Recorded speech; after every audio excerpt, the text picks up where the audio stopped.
the most popular part of the road when it comes to stories, plays, and bad poetry. Authors love to write about intersections. It's the intersections upon the road of life where all of our decisions are laid out for us, where we must decide whether to follow one path or another. Intersections are where those important decisions are made, where a turn in the road can lead to a sight unseen, where a chance encounter with a stranger can lead to... Well, they're good in poetry, not so good in driving. For today's examples, these orange cones behind me are going to represent a four-way intersection with stop signs at every corner. Dude, why can't we use a real intersection? Because for practice, you know, it's just best, it's just easier. How can this be easier? I mean, setting up all these cones, it must have taken forever. Yeah, there's like an intersection like 1 block down the road. Okay, I didn't want to have to say this, but some of you drivers, a parking lot is a little bit better to practice in because orange cones don't sue. The decisions you make in intersections affect your life greatly. Like whether you're going to get to your destination point or not. Now please, don't anybody go anywhere until I tell you to. As you notice, I am standing in the middle of the intersection. So I would like to, not die. Die? We're not even using real cars, man. Pretend die. Try to buy into the fantasy. Yeah, why can't we use real cars? My feet are getting sore. Do you have any idea how much it would cost to rent 4 cars? That's not coming out of my pocket. I'm barely getting paid for this little production. Well, we do have 1 car. No way. That's my car. Well, how are we going to learn to drive if we're not actually driving? Fine. But if there is 1 scratch on it, you all are going to pay. Yeah, we got it. Eeny, meeny, miny, mo. Wait a second. She's gonna be driving the car and we're on foot. We're all gonna die. Oh, now, come on. We're all going to be safe. Now, listen. According to the National Safety Council, about 40% of all accidents occur in intersections, just like this one. In urban areas, that number rises to 50%. And on average, a pedestrian, that's a person that's not in the car, is killed every 111 minutes. So let's not bump up those numbers. The most common problem in an intersection like this is turning lanes. If everybody changes lanes at the same time... Alright, come on. That wasn't a command. Hey! Alright, everyone, settle. I should be getting hazard pay for this. Back up! If everybody starts turning at the same time, the result is chaos and a possible traffic accident. The solution to that problem is known as the right-of-way rules. Okay, let's say Dana and Jill here. They come into the intersection at the same time, and they both want to make a left-hand turn. Who goes first, Dana or Jill? Me.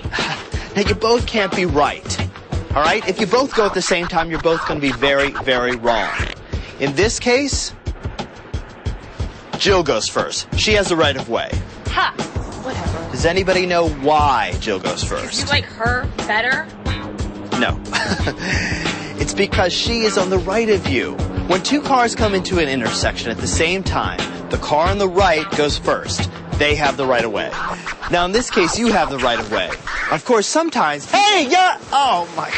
Of course, sometimes the other driver isn't paying enough attention. Do you want to go now? I don't think so. Yeah, that's right, you don't. Unless you want to try to go through the other vehicle. Sometimes intersections can seem like magnets to traffic congestion and bad driving behavior. People don't look both ways. They don't turn on their turn signals. That's why you don't want them to catch you by surprise. You've got to pay extra attention at an intersection. Now, all intersections don't look like this one. Intersections come in all shapes and sizes. They can be local suburban intersections like this driveway, or rural intersections where you might encounter trains, farm equipment, or horse-drawn vehicles. We see them on the way to work, or on the way to not going to work. Inattentive drivers aren't the only thing that you need to be wary of in intersections. You also need to be on the lookout for people.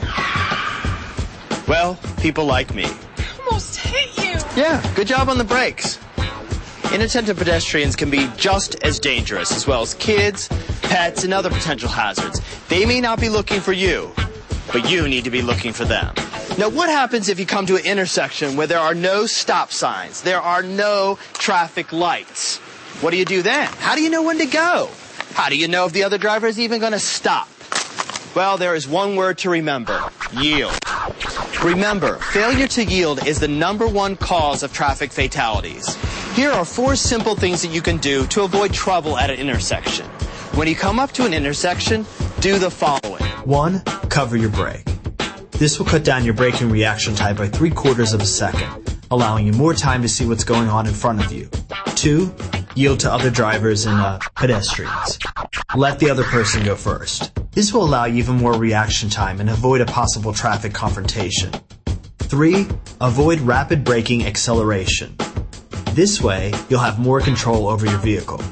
4th, remember your proper turning procedures and follow them once the intersection is clear. Make sure you're in the proper turning lane. Remember to have your turn signal on well in advance. Finally, make your turn slowly and purposefully once you know that the intersection is clear. Of course, knowing just how clear the intersection needs to be is an important task too. Proper gap selection can be the difference between properly and safely pulling into the intersection in the flow of traffic or causing an accident. Okay, Peter, go long. Yes? Yup, good. Okay, now start heading back towards Colleen's car. For example, Colleen here knows that Peter, in his imaginary car, is still a ways away.